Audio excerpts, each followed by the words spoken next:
اعوذ باللہ من الشیطان الرجیم بسم اللہ الرحمن الرحیم الحمد للہ الذی لا یبلغ مدحتہ القائلون ولا یحصی نعماءہ العادون ولا یعدی حقہ المجتہدون الذی لیس لصفتہ حد محدود ولا نعت موجود ولا وقت معدود ولا اجل ممدود فطر الخلائق بقدرته ونشر الرياح برحمته الصلاة والسلام على الرسول المسدد المصطفى العمجد المحمود الأحمد سيدنا ومولانا ومولى الكونين جد الحسن والحسین معانی والقاسم محمد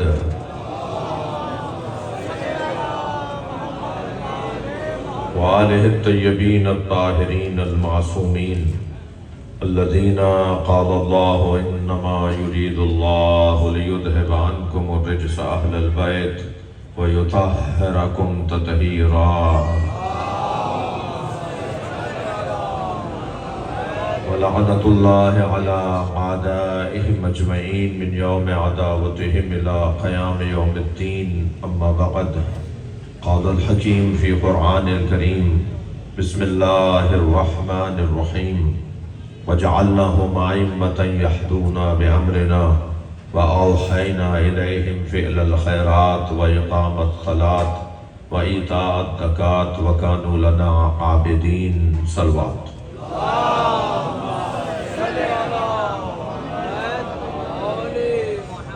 اس سے بلند صلوات عطیہ کریں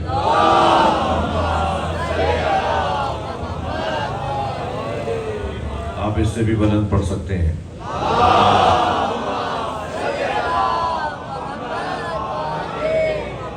سورہ مبارکہ الانبیاء کی 73ویں آیت میں نے پڑھی ہے۔ آیت کا عنوان بڑا وسیع ہے اور تقریباً کوئی 5 طرح کی غذائیں جو روحانی اور معنوی غذائیں ہیں وہ اللہ ایک ہی آیت میں عطا کر رہا ہے۔ البتہ ان تمام پیغامات کو اگر ایک جگہ پر ایک نام اور ایک لفظ میں بولنا چاہوں کہ اس پوری آیت کا پیغام کیا ہے تو اس پوری آیت کا جو میں نے پڑھی ہے، ابھی اس کا ترجمہ کرتا ہوں، اس کی تفسیر کرتا ہوں، اس پوری آیت کا ایک جملے میں پیغام ہے عقیدہ امامت۔ وَجَعَلْنَاهُمْ أَئِمَّةً يَهْدُونَ بِأَمْرِنَا، اور ہم نے انہیں امام بنایا ہے۔ یہدون بامرنا، ان کا کام یہ ہے کہ وہ ہمارے امر کی ہدایت کریں گے۔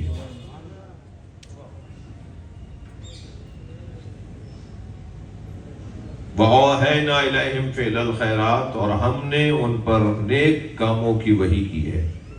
وَإِقَامَ الصَّلَاةِ، اور ہم نے انہیں کہا ہے کہ وہ نماز کو قائم کریں۔ وَإِيتَاءَ الزَّكَاةِ، اور ہم ہی نے انہیں حکم دیا ہے کہ وہ زکوٰۃ کو ادا کریں۔ وَكَانُوا لَنَا عَابِدِينَ، اور یہ جو مقام امامت ہم نے کچھ ہستیوں کو عطا کیا ہے، یہ اس وجہ سے عطا کیا ہے کہ یہ سب کے سب فقط اور فقط ہمارے بندے ہیں۔ آیہ کریمہ میں پروردگار عالم جہاں مقام امامت کو بیان کر رہا ہے، وہاں شرائط امامت کو بھی بیان کر رہا ہے، اور وہاں اللہ فرائض امام کو بھی بیان کر رہا ہے۔ اس آیہ کریمہ میں مقام امامت یہ ہے کہ امام وہ نہیں ہوتا کہ جسے بندے امام بناتے ہوں، امام وہ ہوتا ہے جسے اللہ امام بناتا ہے۔ ایک صلوات پڑھیں ذرا محمد و آل محمد۔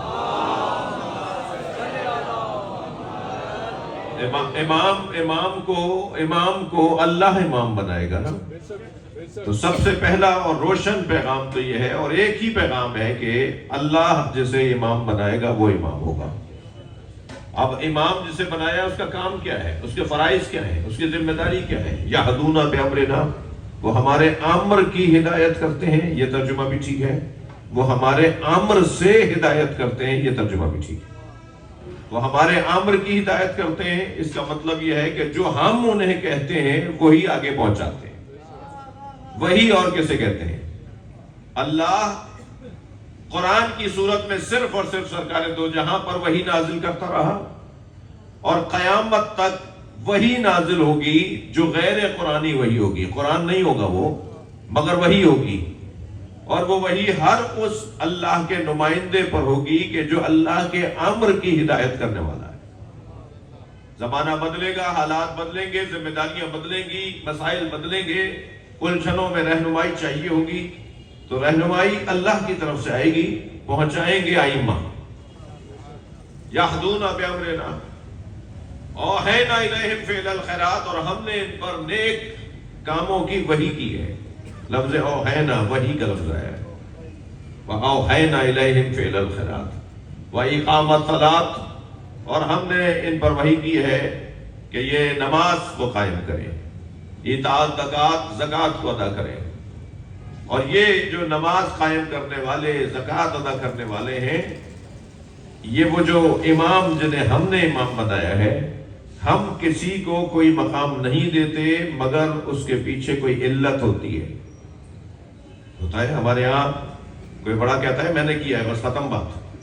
کیوں کیا ہے تو میں کوئی حق نہیں ہے پوچھنے کا، کوئی ذمہ داری نہیں ہے میری تو میں بتاؤں کہ میں نے یہ کام کیوں کیا ہے۔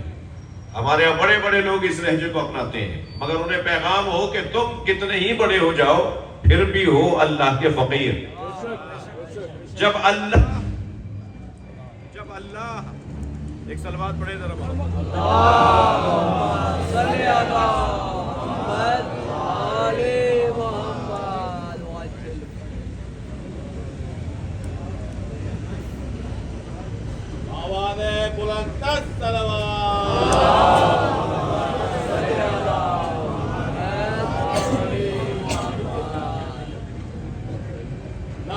ایک بلند صلوات پڑھیں۔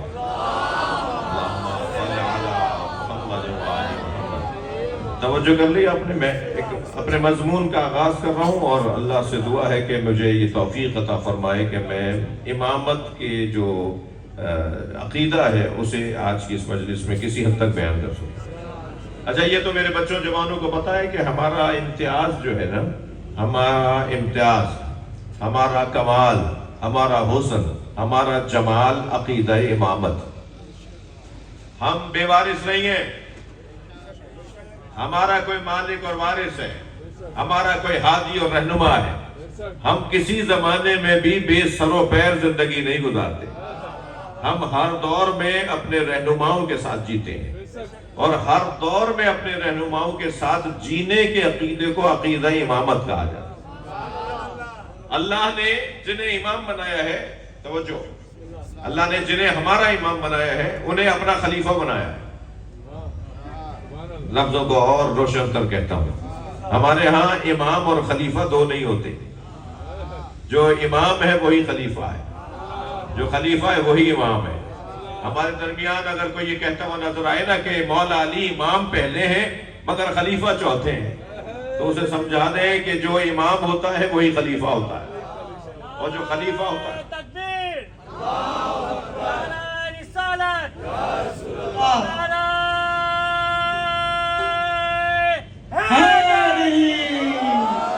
وہی امام ہوتا ہے، وہی خلیفہ ہوتا ہے۔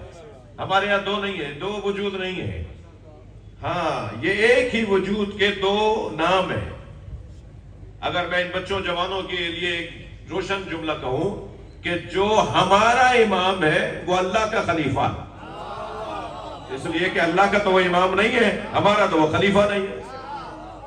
جو ہمارا امام ہے وہ اللہ اور اللہ کے رسول کا خلیفہ ہے، اللہ اور اللہ کے رسول کا امام نہیں ہے، ہمارا خلیفہ نہیں ہے۔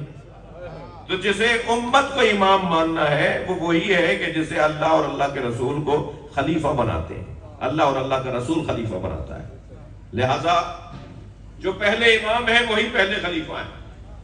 بھائی بہت زیادہ دلائل ہیں ہمارے پاس، میں بہت روشن مانوس اور روشن دلیل جو میرے قوم کے بچے کے ذہن میں موجود ہے۔ من کنت مولا فہذا علی مولا، میں جس کا مولا ہوں علی اس کا مولا ہے۔ یہ ہم جلدی میں ترجمہ کرتے ہیں،